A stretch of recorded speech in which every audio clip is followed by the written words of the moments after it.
ब्याज के मिले एक का मान कितना आ जाएगा जी 10 और हमने दर को माना 1 तो हम कह देंगे दर जो हमारा 10% है। बात समझ में आ गई होगी।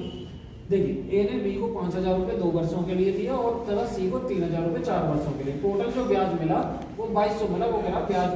तो हमने क्या किया इस सवाल में ये किया जी कि दर को मान लिया 1%, 1% 5,000 का 1% जी 50, तो 2 वर्षों के लिए 100 रुपये ब्याज के मिले और 3,000 का 1% 30, तो 4 वर्षों में कितना मिला जी 120। टोटल मिला के कितने मिले 220, वो करा 2200। तो एक का मान निकाला कितना आएगा दर कितना आगे जी 10%, क्योंकि हमने दर को एक ही माना था, इस वजह से दर का मान 10%। ठीक है, बहुत आसान सा सवाल था।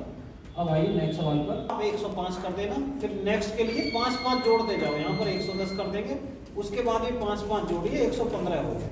जब इनको जोड़ेंगे हम तो 0 आएगा और ये कितना आ जाएगा 3, 430 आएगा। 430 टोटल दिया जी 4 वर्ष के बाद इसने 4 सालों में जो पैसा दिया वो 430 दिया हमारे अकॉर्डिंग। अगर किसी व्यक्ति ने 100 रुपये लिए या 100 रुपये के हिसाब से लिए तो वो करा इतने रुपये 6450 उसने दिए। अब मेरी बात समझो, ये इससे 43 का 15 गुना 645, 43 का 15 गुना 615, तो वो कह रहा था वो बताइए प्रत्येक किस्त हम मान के चले थे 100 की, तो ये हो जाएगा 1500। तो किस्त का मान जो आ गया वो 1500 रुपये था। ठीक है, या ऐसा समझिए अगर आप इस तरीके से लाइन खींचे, आप कोई 100 अगर धनराशि 100 दी तो स्टार्टिंग में जो अगर जाओगे तो 100 रुपये पर कोई ब्याज नहीं देना होगा।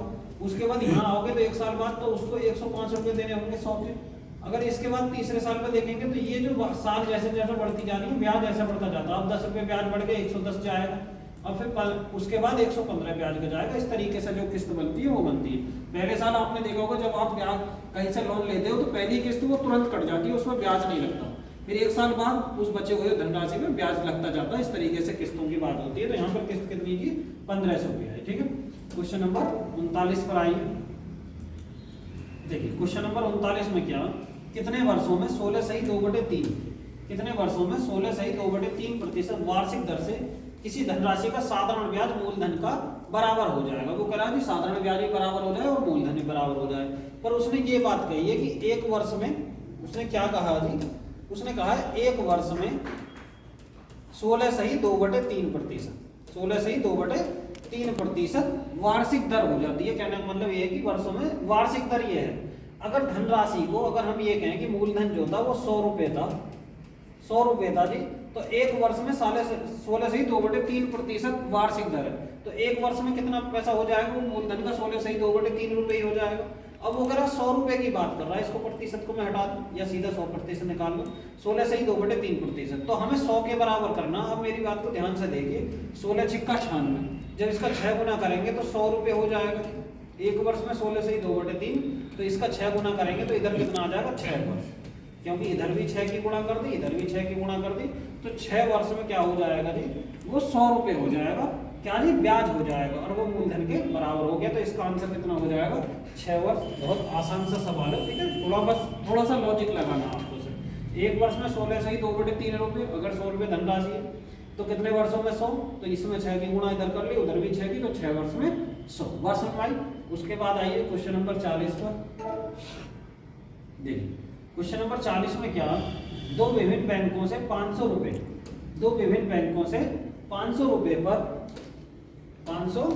रुपये पर 2 वर्षों में प्राप्त होने वाला साधारण ब्याज का अंतर। देखो ऐसा सवाल बहुत ज्यादा पूछा जाता, साधारण ब्याज का अंतर। अरे ऐसे सवालों में कुछ नहीं करना होता, आपको पता कि साधारण ब्याज का फॉर्मूला क्या होता है, वो होता है जी मूलधन गुणा दर और गुणा समय और बटे 100।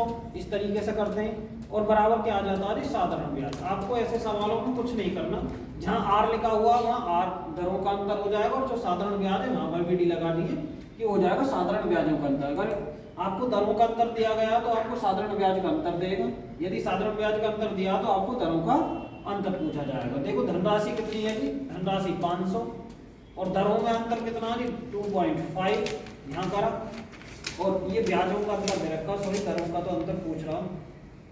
देखिए ये हो जाएगा जी दरों का अंतर निकालना, वार्षिक दरों का अंतर, ये मैंने आरडी कर दिया और समय 2 वर्ष की बात है, बटे 100 करते हैं। ठीक है, बराबर साधारण ब्याजों में अंतर कितना जी 2.50। अब मेरी बात समझो, जब इस वाले 100 से इधर गुणा करेंगे तो यहाँ पर ये हो जाएगा।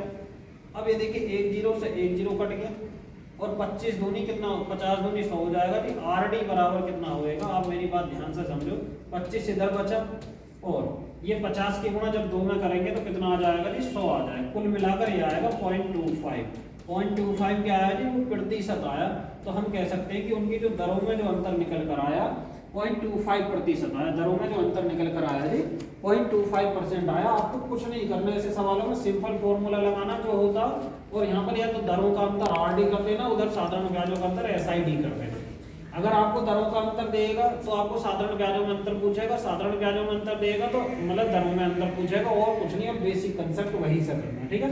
जहाँ तक बेहतर तरीके से समझ में आ गया।